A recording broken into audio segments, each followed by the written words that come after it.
اس معاشرے کی بھی تردید ہو گئی، معاشرے کے ان افراد کی بھی تردید ہو گئی کہ جو خود ساختہ پابندیاں اپنے اوپر مسلط کر لیتے ہیں جن کا شریعت سے کوئی تعلق نہیں ہوتا۔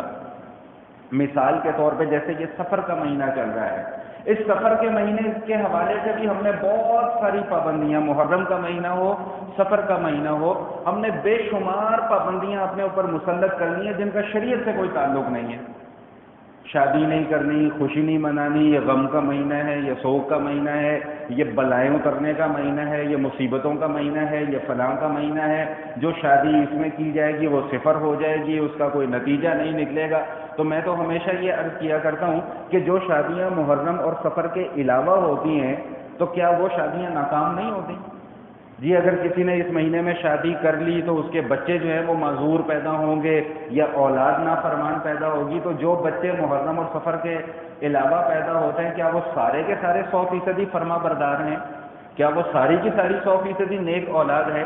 تو یہ توہم پرستی، اور میں یہ بات بھی آپ کو عرض کرتا چلوں، جیسا کہ آپ ان مضامین کو سن رہے ہیں تو اندازہ ہو گیا ہوگا کہ توہم پرستی یہ آج کی پیداوار نہیں ہے، یہ نبی علیہ الصلوۃ والسلام کی تشریف آوری سے پہلے کی پیداوار ہے کہ جی ہم نے ان کپڑوں میں طواف نہیں کرنا، کیوں جی ان کپڑوں کو پہن کر ہم گناہ کرتے ہیں تو اس لیے ہم طواف نہیں کریں گے۔ تو بھائی جن اعضاء کے ساتھ گناہ کیا ان اعضاء کو کٹوا ڈالو نا، پھر جا کر طواف کرو۔ تو یہ خود ساختہ پابندیاں، اب یہ محرم کے حوالے، سفر کے حوالے سے جیسا میں عرض کر رہا تھا، نبی علیہ الصلوۃ والسلام نے واضح طور پہ سفر کا نام لے کر تردید فرمائی ہے، جس سے یہ معلوم ہوتا ہے کہ اس زمانے میں بھی یہ توہم پرستی موجود تھی۔ لا عدوہ ولا طیارۃ ولا حامۃ ولا سفر، 4 چیزیں بیان فرمائی۔ سب سے پہلی چیز یہ بیان فرمائی کہ کوئی ایک بیماری کسی ایک سے دوسرے کو نہیں لگتی، یہ توہم پرستی ہے۔ حضور علیہ الصلوۃ والسلام کے زمانے میں ایک صاحب آتے ہیں، نبی علیہ الصلوۃ والسلام کی خدمت میں آ کر عرض کیا کہ جی ایک اونٹ خارش زدہ ہے، اس سے دوسرے اونٹ کو خارش لگ گئی، اس سے تیسرے اونٹ کو خارش لگ گئی، یہ مفہوم ہے حدیث کا۔ تو نبی علیہ الصلوۃ والسلام نے اس سے پوچھا کہ بھئی جو سب سے پہلا اونٹ تھا اس کو کہاں سے خارش لگی؟ ہاں البتہ اتنی احتیاط کرنے کا ہمیں حکم ضرور دیا گیا کہ اگر کہیں پر وبا پھوٹی ہوئی ہو تو وہاں پر جاؤ مت، اور اگر وہاں پر موجود ہو تو اس نظریے کو لے کر کے ان کی وجہ سے مجھے بھی بیماری لگ جائے گی، نکلو نہیں وہاں سے۔ بات سمجھ میں آ گئی؟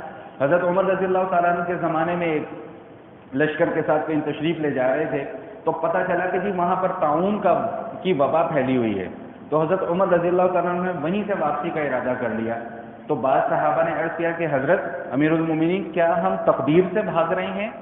تو فرمایا کہ نہیں، یہ ہمارا واپس جانا بھی اسی تقدیر کا ہی حصہ ہے۔ تو بھائی اگر کسی کے مقدر میں لکھا ہوا ہے کہ اس کو بیماری لگنی ہے تو اس کو لگ جائے گی، اور اگر کسی کے مقدر میں لکھا ہوا ہے کہ اس کو بیماری نہیں لگنی تو نہیں لگے گی۔ تو فرمایا کہ لا عدوہ، بیماری کے اندر تعدی نہیں ہوتی، ولا طیارۃ، اور یہ بدشگونی کوئی چیز نہیں ہے۔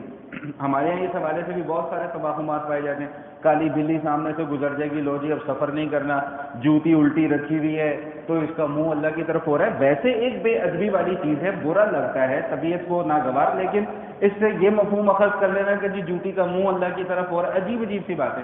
اثر کے بعد جھاڑو نہیں لگانا، خالی جھولا نہیں جھلانا، جی ایک صحن میں 2 لوگ جھاڑو نہ لگائیں، یہ ہماری خواتین کے اندر بہت زیادہ یہ چیزیں پائی جاتی ہیں، جبکہ ان کا شریعت سے دور دور تک کا کوئی تعلق اور واسطہ نہیں ہے۔ بدشگونی کا کوئی شریعت کے ساتھ تعلق نہیں ہے۔ خارش ہاتھ میں ہو رہی ہے تو جی پیسے آ جائیں گے، اور بھائی خارش ہاتھ میں ہونے کا پیسے آنے سے کیا تعلق ہے؟ بلی آگے سے وہ کسی نے ایک لطیفہ سا لکھا ہوا تھا کہ وہ آج صبح میں کہیں جا رہا تھا تو کالی بلی میرے سامنے سے گزر گئی، کہتا میں تو رکا نہیں، البتہ وہ کالی بلی گٹر میں گر گئی۔ تو وہ اس طرح کی عجیب عجیب سی باتیں ہیں جن کے جو ہے وہ عقل بھی ان کو تسلیم نہیں کرتی۔ ویسے ہم ہر معاملے میں عقل کے گھوڑے دوڑاتے ہیں، لیکن یہاں پر آ کر ہماری عقل بھی کام کرنا چھوڑ دیتی ہے۔ تو لا عدوہ ولا طیارۃ ولا حامۃ، تیسری چیز یہ بیان فرمائی کہ الو کے اندر کوئی نحوست نہیں ہوتی۔ ہم نے بیچارہ الو ایک غریب سا معصوم سا جانور ہے، ہم نے اس کو منحوس قرار دے دیا۔ نبی علیہ الصلوۃ والسلام واضح الفاظ میں تردید فرما رہے ہیں کہ الو کے اندر کوئی نحوست نہیں ہے۔ اور چوتھی چیز یہ بیان فرمائی کہ ولا سفر، بھائی سفر کے مہینے کے اندر کوئی نحوست نہیں ہے، کوئی بلائیں نہیں اترتی۔ کوئی یاد رکھیے گا ایک اصولی بات، کہ اللہ تعالیٰ نے کوئی مہینہ، کوئی سال، کوئی دن، کوئی رات، کوئی صبح، کوئی شام منحوس نہیں پیدا کی ہے۔ ہاں اگر نحوست آ رہی ہے تو وہ ہماری اپنی بدعمالیوں کی نحوست ہے، اللہ تعالیٰ نے کسی چیز کو منحوس نہیں بنایا ہوا۔ تو یہ ضمناً ایک بات آ گئی تو میں نے وہ بھی بات آپ کے سامنے